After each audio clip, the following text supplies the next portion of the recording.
ધોરણ 8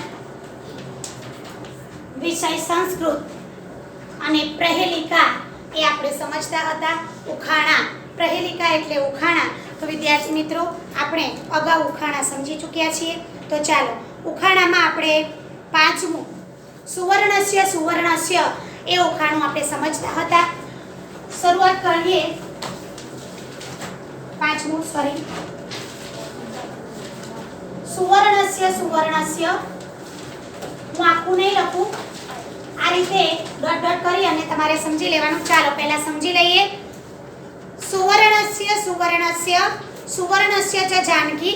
અહીંયા 3 વખત સુવર્ણસ્ય આપેલું છે. વિદ્યાર્થી મિત્રો, પાઠ્યપુસ્તક ખોલો. જે ઘરે બેઠા છે એ વિદ્યાર્થીઓ પણ ધ્યાન આપે. જે અહીંયા છે એ પણ પાઠ્યપુસ્તક ખોલે અને ધ્યાન આપે કે સુવર્ણસ્ય એટલે શું.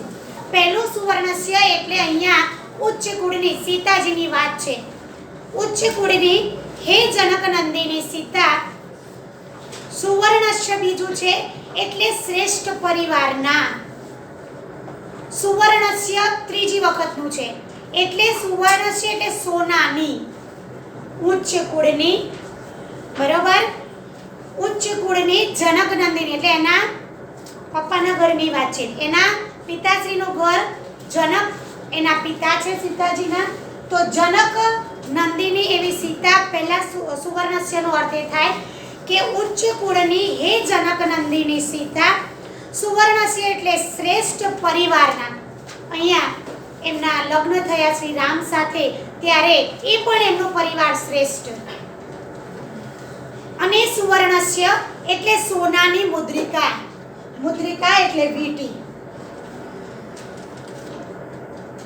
હે ઉચ્ચ કુળની, હનુમાનજી કહે છે કે હે ઉચ્ચ કુળની જનક નંદિની સીતા, શ્રેષ્ઠ પરિવારના શ્રી રામે પ્રેષિતા તવ રામેણ સુવર્ણસ્ય ચ મુદ્રિકા. શ્રી રામે તવ રામેણ એટલે તમારા રામે, પ્રેષિતા એટલે મોકલેલી છે, સુવર્ણસ્ય ચ મુદ્રિકા સોનાની મુદ્રિકા એટલે વીંટી. સોના, ચળકતા રંગની સોનાની વીંટી મોકલી છે. બરોબર, આનું ભાષાંતર આપણે સમજી ચૂક્યા. હવે આગળ.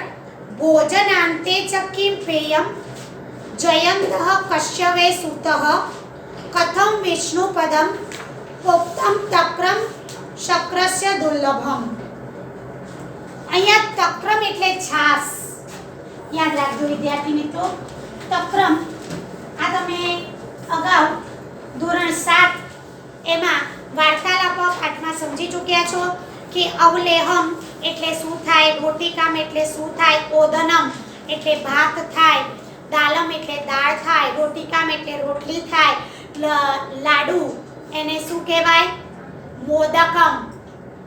બરોબર, આપણે મોદક લાડુ જે ગણપતિને ચડાવીએ છીએ ને ત્યારે બોલીએ છીએ.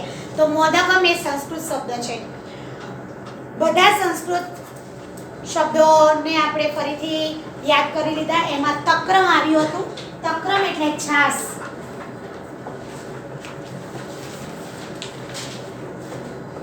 શક્રસ્ય એટલે ઇન્દ્ર. શક્રસ્ય એટલે ઇન્દ્ર.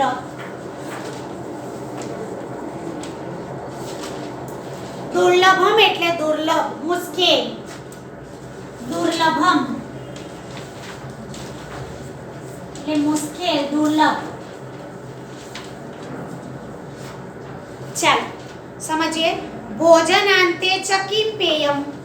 ભોજનને અંતે, ભોજનાંતે એટલે ભોજનને અંતે. કિમ પેયમ શું પીવું જોઈએ. ધ્યાન રાખજો, અંદર ધ્યાન રાખજો. ભોજનાંતે કિમ પેયમ ભોજનના અંતે શું પીવું જોઈએ. જુઓ અહીંયા આ ઉખાણામાં અગાઉ આપણે સમજી ચૂકેલા છીએ. આ રીતનું 7મા ધોરણમાં આ જ રીતનું ઉખાણું હતું કે ભાઈ ઉખાણાનો જવાબ નીચે આપેલા છે 3 એ 3. જુઓ તમે બધા જ. તક્રમ, તક્રમ એટલે શું છે, છાસ. હવે આપણે આ ઉખાણાને શું કરવાનું છે, શોધવાનું નથી, પાછળ એનો જવાબ આપેલો જ છે. જુઓ, ભોજનાંતે ચ કિમ પેયમ તો તક્રમ છાસ. ભોજનના અંતે શું પીવું જોઈએ, છાસ. જયંત કશ્યપે સુતઃ, સુતઃ એટલે પુત્ર. સુતઃનો અર્થ શું થાય? પુત્ર. જયંત, જયંત કોનો પુત્ર છે? તો ઇન્દ્રનો. જયંત કોનો પુત્ર છે? જુઓ તમને આપેલું છે શક્રશ્ય. મેં તમને સમજાવ્યું શક્રશ્યનો અર્થ થાય ઇન્દ્ર. જયંત કોનો પુત્ર છે? ઇન્દ્ર.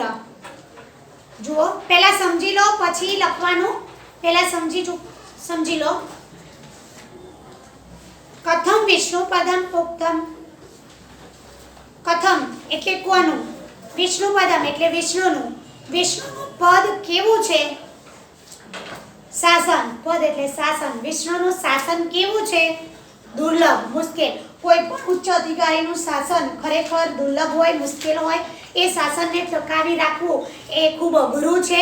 ચાલો આપણે જોયું ભોજનના અંતે. ભોજનાંતે કિમ પેયમ. ભોજનને અંતે શું પીવું જોઈએ? તક્રમ, છાસ. જયંત કશ્યપે સુત. જયંત કોનો પુત્ર છે? શક્રશ્ય, ઇન્દ્ર. બરોબર. કથમ વિષ્ણુ પદમ પ્રોક્તમ. અને ઇન્દ્ર વિષ્ણુનું પદ એ કેવું છે? દુર્લભ. દુર્લભમ એટલે મુશ્કેલ. બરોબર. ચાલો પાંચમી આપણે લખી લઈએ. લખો બધા. ઉચ્ચ કુળની. લખો પહેલા આ રીતે દરદર કરવાનું અને પછી લખવાનું છે પાંચમું. ઉચ્ચ કુળની. લખો બધા જ. હે જનક નંદિની સીતા. ઉચ્ચ કુળની. હે જનક નંદિની સીતા. અલ્પ વિરામ કરજો. જે ઘરે બેઠેલા વિદ્યાર્થીઓ છે એ પણ લખે મારી સાથે. હું બોલીશ અને લખવાનું છે. શ્રેષ્ઠ પરિવારના. લખો બધા જ. શ્રેષ્ઠ પરિવારના શ્રી રામે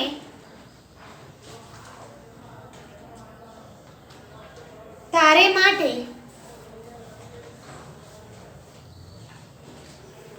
આ ચળકતા રંગની સોનાની મુદ્રિકા. મુદ્રિકા લખો અને કૌંસમાં લખો વીંટી એટલે તમને ખ્યાલ રહે. બરોબર. સોનાની મુદ્રિકા મોકલી છે. ચલો છઠ્ઠું લખો. ભોજનાંતે. છઠ્ઠું આ રીતે લખી લેજો. ભોજનાંતે પછી ડોટ કરીને છેલ્લું લખી દેવાનું. ભોજનાંતે લખો. ભોજનને અંતે. બસ અંત લખો. ભોજનને અંતે શું પીવું જોઈએ? પ્રશ્નાર્થ ચિહ્ન. લખો છાસ. બાજુમાં જ લખી દેજો છાસ. બરોબર. લખો આગળ. જયંત કોનો પુત્ર છે?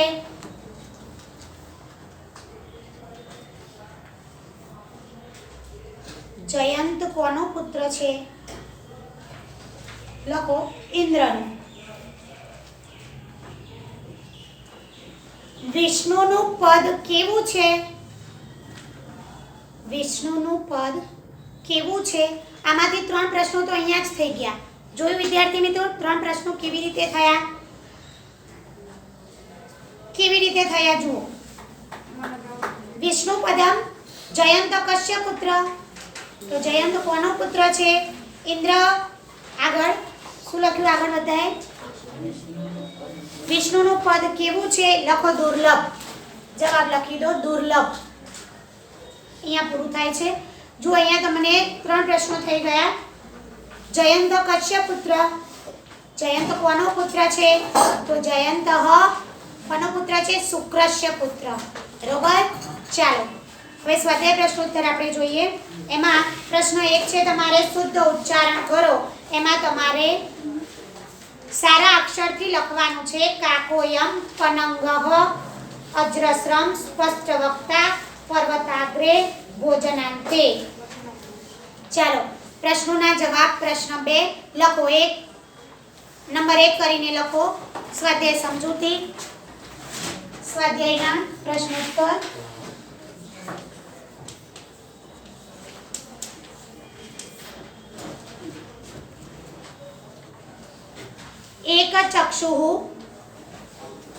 एक चक्षुः कः अस्ति हसु बहु आवे छे ने भाई उभो था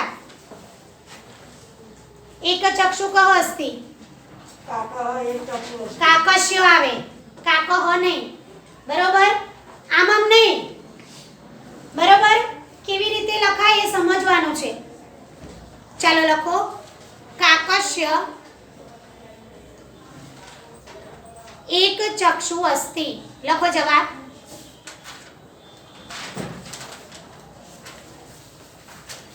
बीजो प्रश्न कह धान्य भक्षणम करोति कोण धान्यનું ભક્ષણ કરે છે ફલમ ધાન્ય ભક્ષણમ કરોતિ લખો જવાબ ફલમ ધાન્ય ભક્ષણમ કરોતિ કહ છે જગ્યાએ હલમ લખી અને લખવાનું છે ત્રીજો સારથી કુત્ર તિષ્ઠતિ સારથી हि ભૂમૌ તિષ્ઠતિ સારથી ક્યાં બેઠો છે એમ કહે છે બરોબર આગળ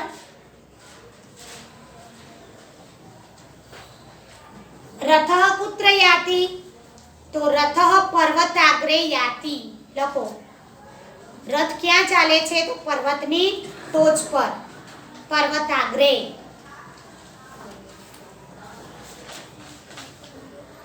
रथः पर्वताग्रे याति पांचमू लखाई गयो पांचमू रामेण का प्रेषिता रामे शू आप्युं हतुं रामेण सीताए लखो रामेण सीताए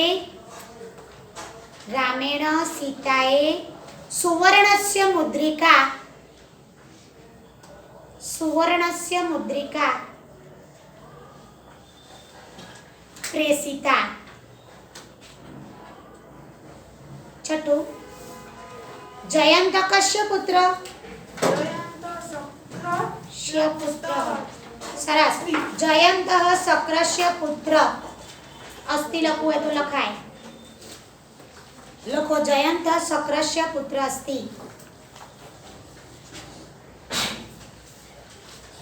આગળ ખાલી જગ્યા જુઓ ચાલો સમજીએ ખાલી જગ્યા પહેલા સમજી લો વિદ્યાર્થી મિત્રો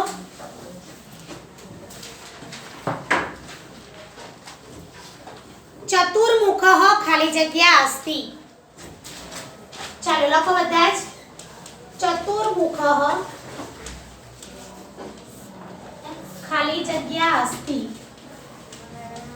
जाते लखो बदाज चतुर्मुखः खाली जग्या अस्ति ब्रह्मा विष्णु के शंकर चार मुख कोने छे ब्रह्मा विष्णु के शंकर कोने छे तो ब्रह्मा बराबर चलो बीजू भोजनांते पेयम खाली जग्या दुग्धम सूपम के तक्रम तो तक्रम बराबर सरस હવે વિદ્યાર્થી મિત્રો તમને વાક્ય સંસ્કૃતમાં ગુજરાતી જાતે કરતા આવડી ગયું એવું લાગે છે મને ચાલો આગળ અપદઃ શબ્દસ્ય અર્થ અપદઃ સપાદ પાદરહિત પાદઃ અપદઃ નો અર્થ શું થાય તો પાદરહિતઃ ચોથું રથઃ ખાલી જગ્યા ચલતી જલવેગેન વિદ્યુવેગેન विद्युत वेगेन वायु वेगेन रथ केवी रीते चाले छे तो वायु वेगेन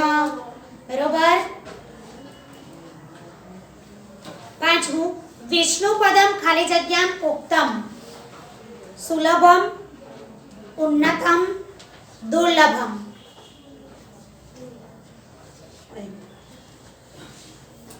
दुर्लभम बरोबर चलो प्रश्न 4 છે કે તમારી જે શ્લોકો તમને આપેલા છે પ્રહેલિકા છે એમને શું લખવાની છે તમારે સારા અક્ષરથી લખવાની છે બરોબર ચાલો પ્રશ્ન 4 તમારે પાઠ્યપુસ્તકમાં જોઈને લખવાનું છે પહેલું છે ભોજનાંતે ચ કિમ પેયમ જયંતઃ કશ્ય વે સુતઃ કથમ વિષ્ણુપદમ પોક્તમ તક્રમ શક્રસ્ય દુર્લભમ આ લખવાનું છે આખો બીજું પણ પ્રહેલિકા લખવાની છે અપદો દૂરગામી પગ વિનાનો છે પણ દૂર સુધી જનારો છે નચ પંડિત અપદોચ્ચત સાક્ષરો નચ પંડિત બરોબર.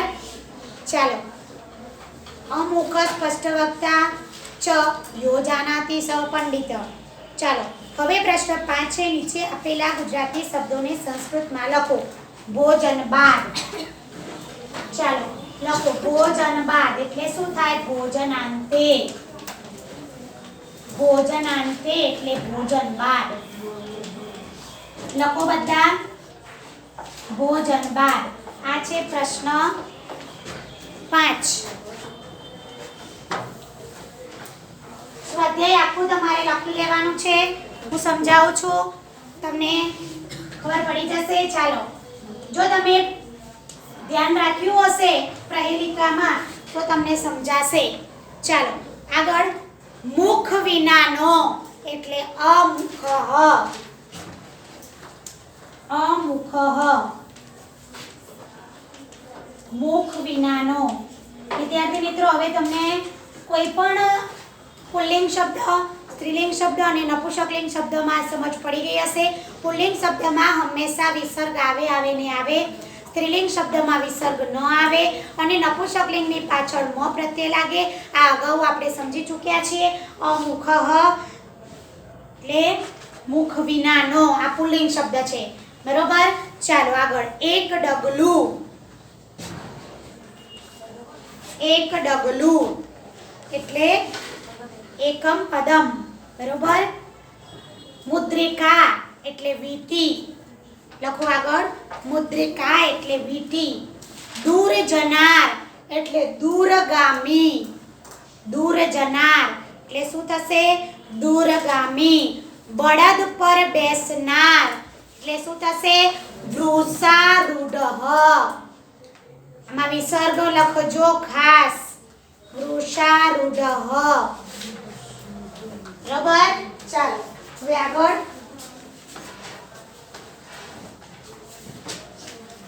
ચાલો પ્રશ્ન 6 જોઈએ. પ્રશ્ન 5 તમને સમજાઈ ચૂક્યો. હવે પ્રશ્ન 6 જુઓ બધા, આ ધ્યાન રાખજો. અહીં સામસિક શબ્દો આપેલા છે. વૃષ ઉપરથી વૃષારૂઢ. તો અશ્વ પરથી અશ્વારૂઢ. જુઓ, વૃષ પરથી, વૃષ એટલે બળદ. બરાબર ને? વૃષભ આપણે જોયું હતું. વૃષભ પણ કહેવાય. વૃષારૂઢ એટલે બળદ પર બેસનાર. સમજાય છે? તો અશ્વ તો અશ્વારૂઢ. અશ્વ તો અશ્વારૂઢ.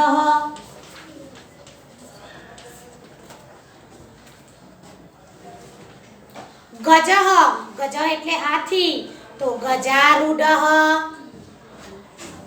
ગજારૂઢ.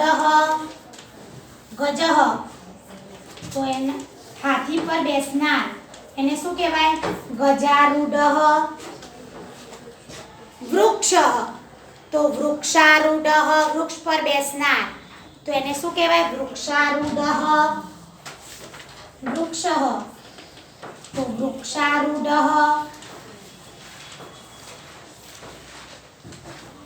ચાલો આગળ. પદમ ઉપરથી પદમેકમ તો શબ્દમ ઉપરથી શબ્દમેકમ. ચાલો લખો. આ ઉદાહરણ તમને આપેલું છે. જુઓ, પદમ ઉપરથી પદમેકમ.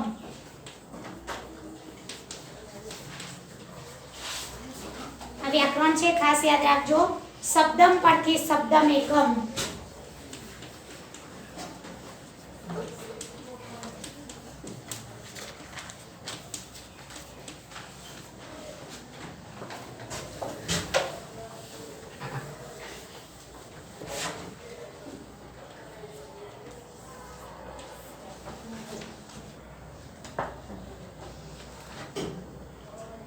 વાક્યમ પરથી વાક્યમેકમ. વાક્ય હોય તો વાક્યમેકમ. વાક્યમ તો વાક્યમેકમ. બરોબર.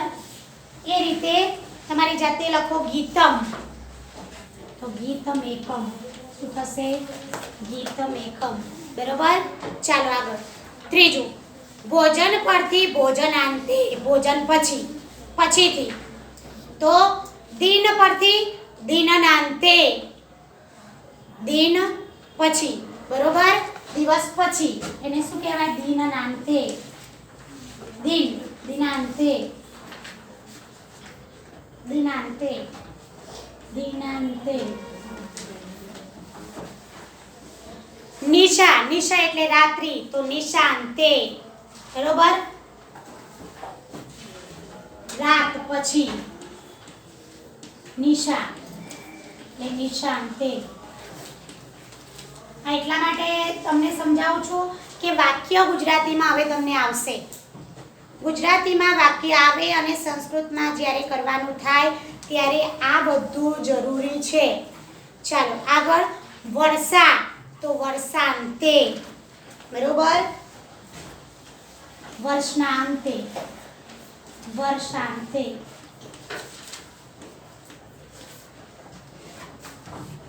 લખી લો વિદ્યાર્થી મિત્રો.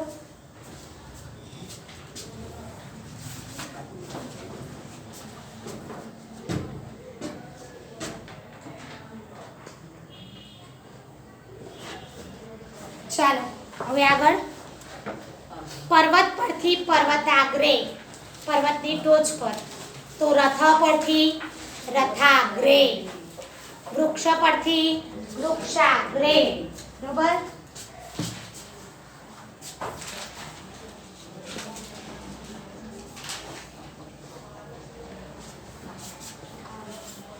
ચાલો આગળ.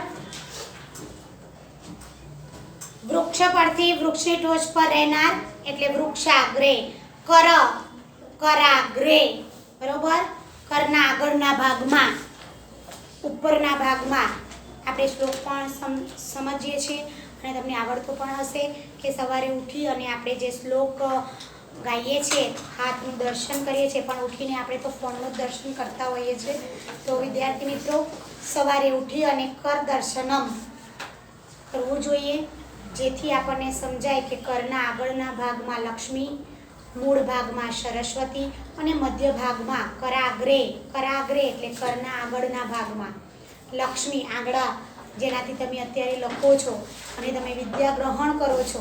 શા માટે વિદ્યા ગ્રહણ કરો છો? તો તમે નિરક્ષર ન રહો અને આ જમાનામાં તમને કદમ સાથે તમે કદમ મિલાવી શકો એ માટે શિક્ષણ ખૂબ જરૂરી છે વિદ્યાર્થી મિત્રો. તો આ માટે તમે શિક્ષણ મેળવો છો. નિરક્ષર વ્યક્તિને ખૂબ ખૂબ અઘરું પડે છે. એ ક્યાંય પણ જવા માટે એને પોતાને કોઈ વાંચન લેખન હોતું નથી, એટલે એને બીજાનો સહારો લેવો પડે છે. અને શિક્ષણ થકી તમે આગળના જમાનામાં જો તમને કંઈ આવડશે જ નહીં તો તમે એ કદમ એ વસ્તુ કરતાં તમે ખચકાશો ને. તો ચાલો હવે આપણે આગળનો પાઠ સમજીએ. પ્રેરણાદીપ ચાણક્ય. ચાલો. પ્રેરણાદીપ ચાણક્ય એટલે પ્રેરણાનો દીવો ચાણક્ય. સંસ્કૃતના એવા ખૂબ જ બુદ્ધિશાળી ચાણક્ય, એમણે સંસ્કૃત વ્યાકરણ રચ્યું. તો એવા ચાણક્યની વાત છે. ચાલો પ્રેરણાદીપ ચાણક્ય ને આપણે સમજીએ. આ પાઠનો સ્વાધ્યાય તમારે લખી લેવાનું છે, પ્રહેલિકાનું. ચાલો હવે પ્રેરણાદીપ ચાણક્યને આપણે સમજીએ. પાઠ 4. પ્રેરણાદીપ ચાણક્ય એટલે પ્રેરણાનો દીવો. પ્રેરણા લેવા જેવી છે ચાણક્ય જોડથી. કેવા છે ચાણક્ય એ આપણે હવે સમજવાનું છે.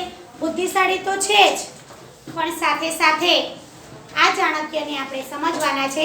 કોઈ આંગળી ઊંચી નહીં કરે, મહેરબાની કરીને.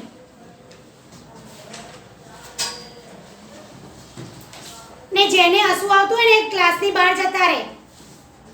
પ્રેરણાદીપ ચાણક્ય એટલે પ્રેરણાનો દીવો ચાણક્ય. ચંદ્રગુપ્ત અને ચાણક્યની વાત છે. તો ચાલો આપણે ચાણક્ય અને ચંદ્રગુપ્તની વાત કરીએ.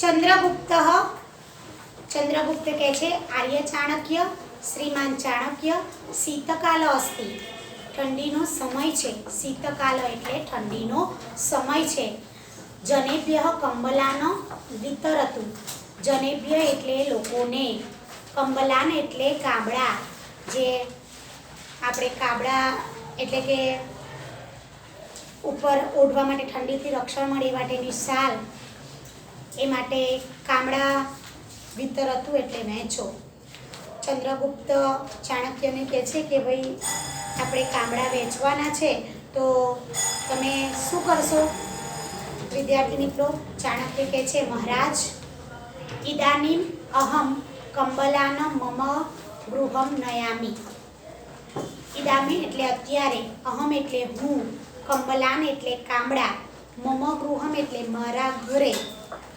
ગૃહમ નયામી નયામી એટલે લઈ જાઉં છું તો વિદ્યાર્થી મિત્રો આ પાઠને આપણે ભાષાંતર સાથે સમજવાનું છે લખીશું આપણે આગલા વિડીયોમાં ચાલો સમજીએ પ્રભાતે વિતરિષ્યામી અત્યારે હું આ કામડાને ઘરે લઈ જાઉં છું એમ કે છે ચાણક્ય સવારે પ્રભાતે એટલે સવારે વિતરિષ્યામી એટલે વહેંચીશ વહેંચવું અને વહેંચવું એમાં ફેર છે વિદ્યાર્થી મિત્રો ધ્યાન આપજો તો આ પાઠને આપણે અગાઉના વિડીયોમાં સમજીશું અહીંયા આપણે આપણો વિડીયો પૂર્ણ કરીએ છીએ હરિઓમ વિદ્યાર્થી મિત્રો